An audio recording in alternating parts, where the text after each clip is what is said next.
আমি বর্তমান সরকার উদ্দেশ্যে বলতে চাই, আমি বাংলাদেশ সুপ্রিম কোর্টের একজন নিয়মিত আইনজীবী, রেগুলার প্র্যাকটিশনার। যারা এই ভিডিওটি আমার দেখবেন সকলের প্রতি আমার সংগ্রামী শুভেচ্ছা। আপনারা আওয়ামী লীগের বাইরে যে সমস্ত সংগঠন বা দলগুলি আছে, আমি তাদের উদ্দেশ্যে বলতে চাই, আপনারা এটা বেমালুম ভুলে যাবেন না যে বাংলাদেশে কোটি কোটি বঙ্গবন্ধুর আদর্শ সৈনিক আছে, যারা 10টা টাকা 5টা টাকার দুর্নীতি করেনি বা আওয়ামী লীগের আমলে আয় ইনকাম করেনি, দলের নাম ভাঙায় 10 টাকা যারা ইনকাম করেনি। এমনও নেতাকর্মী রয়েছে নিরীহ, যারা 10 টাকার ইন্টারনেট কিনতে পারেনি, ইনক্লুডিং মি। এই 3 টার্ম পর পর ক্ষমতা গেল, 10টা টাকা 20টা টাকার তো আওয়ামী লীগের নাম ভাঙে আমরা কোথাও কামাইনি। But I had an opportunity to conduct a historical writ petition with respect of 15 August, which was disposed of by disposed of in August 2008, and I obtained a verdict, historical verdict, to observe the day as a national mourning day. কিন্তু আজকে দুঃখের বিষয়, সেই 32 নম্বর বাসা জ্বালায় দেওয়া হইল। তো কোনো একটা আর্মি, সেনাবাহিনী, পুলিশও সেখানে গেল না। কারা জ্বালাইল এটা? এরা স্বাধীনতার শত্রু, এরা দেশের শত্রু, এরা জাতির শত্রু। এই ইতিহাস কি আর ওখানে কি আর বঙ্গবন্ধুর চশমাটা পাওয়া যাবে? যেভাবে ওনারা ধ্বংস করে দিয়েছেন, এই বঙ্গবন্ধুর নাম মুছে ফেলতে চাইলে এটা পারবেন না। এটা জাতির রক্তের সাথে এটি মিশে আছে। এই বঙ্গবন্ধুকে আজকে মাননীয় প্রধান উপদেষ্টা, ওনার আমলেই সবচেয়ে বঙ্গবন্ধু লজ্জিত হলো।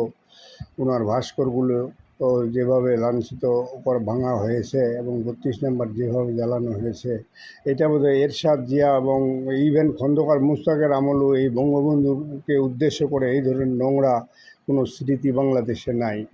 অতএব মাননীয় উপদেষ্টা, আপনার জানা উচিত ছিল যে বঙ্গবন্ধুর এই স্বাধীনকৃত দেশেই কোটিখানেক মহিলা লোককে ব্যবহার করে আপনি আজকে ডক্টর ইউনূস, আপনার আজকে মাইক্রো ক্রেডিট সাকসিডেড।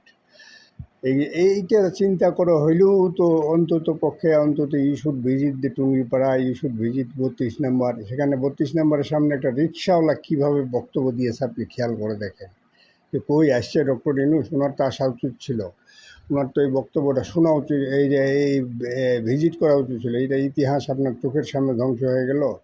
আর আপনারা কি জানেন যে আওয়ামী লীগকে পারলেই মিশাই দিবেন?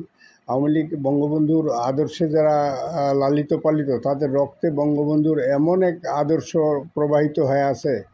ওই 10 টাকার ইন্টারনেট কেনার পয়সা নাই, এমনও কিন্তু কোটি কোটি হাজার হাজার লক্ষ লক্ষ কর্মী আওয়ামী লীগের আছে, তারা এই শেখ হাসিনার উন্নয়নের প্রচার করেন, এমবি ধার করে, এমবি অন্য বন্ধু বান্ধবের কাছে এমবি নিয়ে ধার করে সেই কাজগুলি করে। কাজেই এই আওয়ামী লীগকে মিশাই দেবার এই চক্রান্ত, এটা ভুলে যান। আর এই যে সমন্বয়, এই যে ছাত্রছাত্রীরা আজকে মাঠে, তারা এখন ক্ষমতার দাপট পাইছে, ক্ষমতার স্বাদ, অল্প বয়সে ক্ষমতার স্বাদ যেমন ভালো লাগে আর কি, সেরকম একটা সুবিধা পাইছে। আর ওই যখনই পরীক্ষা আসবে, লেখাপড়া তো নাই, পরীক্ষা অটো পাস, আর আপনার গভর্নমেন্ট অটো পাসও দিয়ে দিচ্ছে।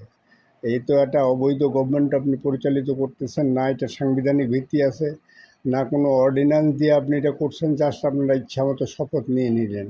ওই যে জাতির জনক মহানায়ক বঙ্গবন্ধুর অর্জিত বাংলাদেশে পাইছেন বলে আজকে শপথ নিয়ে অবৈধ হোক আর বৈধ হোক এইভাবে ক্ষমতা চালাচ্ছেন। এটা আর আমাদের বাংলাদেশ সুপ্রিম কোর্টে তো বিএনপি ক্ষমতা চলে আসছে, কারণ আওয়ামী লীগের সমস্ত স্টেট অফিসে ল অফ দ্য স্টেট এই অফিসারগুলিকে সরাই দিয়ে সমস্ত বিএনপির অফিসারদেরকে নিয়োগ দিয়ে দিলেন, অর্থাৎ সুপ্রিম কোর্টে বিএনপি ক্ষমতায় চলে আসছে। এগুলো সব দিক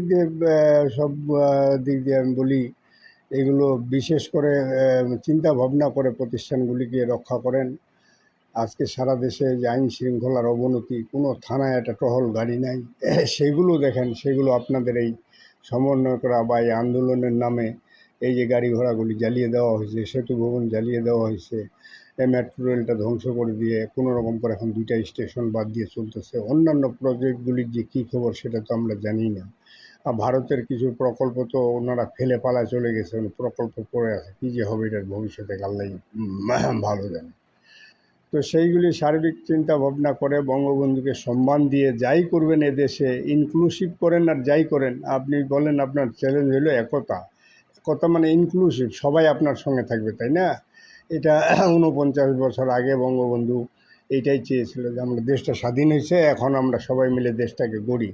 উনি বলছিল আমরা কৃষক শ্রমিক সবাই মিলে আওয়ামী লীগ, তাই না? এই ৪৯ বছর আগের আপনার ৪৯ বছর আগের সেই স্বপ্ন, সেই সাধনা এখন নামে বেনামে যেভাবে হোক অন্য নামে একতা করতে চাইলে তো ওই বাকশালী হয়, এগুলি পারবেন না, বুঝছেন না? কোনো রকম করে একটা প্লেন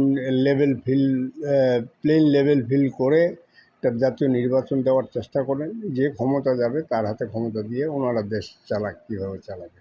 ধন্যবাদ। জয় বাংলা, জয় বঙ্গবন্ধু।